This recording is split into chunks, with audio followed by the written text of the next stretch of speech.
नमस्कार शेतकरी मित्रांनो, मी ॲग्रिकॉस गौरव दिलीप पाटील आपल्या विदर्भाच्या गौऱ्या या चॅनलवर तुमच्या सगळ्यांचे सहर्ष स्वागत आहे। आता बऱ्याचशा शेतकऱ्यांनी कापूस लागवड केली आहे व बऱ्याचशा शेतकऱ्यांना पातेगळाचा त्रास अनुभवायला मिळत आहे। पातेगळ कशामुळे होते नेमकं ते बघूया। पातेगळे पाण्याचा ताण असो, अन्नद्रव्याचा ताण असो, नैसर्गिक ताण असो, याच्यामुळे शक्यतो पातेगळाला सुरुवात होते व पातेगळाचे मुख्य कारण म्हणजे बोरॉनची कमतरता आणि दुसरं म्हणजे कॅल्शियम। तुम्हाला माहिती आहे, माणसात जरी कॅल्शियम कमी झालं त्याचे हाडं ठिसूळ व्हायला लागतात, तसंच कॅल्शियममुळे पानावर लाल रंगाचा एक पट्टे निर्माण व्हायला सुरुवात होते। आणि पातेगळीमुळे काय होते माहिती आहे का, पातेगळीमुळे झाडं बोंड धरत नाही, बोंड धरलं नाहीमुळे कापूस कमी होतो व कदाचितच कापसाचे उत्पादन सुद्धा तुमचे कमी होऊ शकते। त्यामुळे आपल्या पातेगळासाठी योग्य फवारणी फार महत्त्वाची आहे।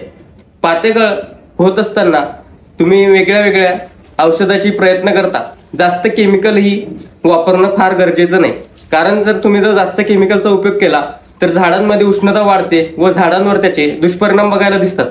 जर तुम्हाला एकदम प्रॉपर फवारणी करायची असेल तर बोरॉन, आपल्याला फक्त बोरॉनचीच फवारणी करायची आहे। बोरॉन आणि जी आपण पातेगळसाठी फवारणी करतो त्यात बोरॉन प्लस कॅल्शियम अशी फवारणी जर तुम्ही केली तर चांगलं होईल। कारण आणि कॅल्शियम वापरत असताना प्लेन कॅल्शियम वापरावे, कारण कॅल्शियम बरेचसे शेतकरी कॅल्शियम नायट्रेटचा वापर करतात, पण ते करू नये। कॅल्शियम चिलेट किंवा त्याच्यासोबत म्हणजे दुसरे जे येतात ते तुम्ही वापरावे। बोरॉन प्लस कॅल्शियम चिलेट आणि प्लॅनोफ्लिक्स हे वापरताना याच्यासोबत दुसरे कोणतेही औषध वापरू नये, कीटकनाशक असो किंवा बुरशीनाशक असो, कारण जर तुम्ही त्यात मिक्स केलं तर औषध फाटते व औषध फाटल्यावर काय होते, तुम्ही जर तीच झाडावर फवारणी केली तर झाडाचे सोकतात किंवा कोमजतात।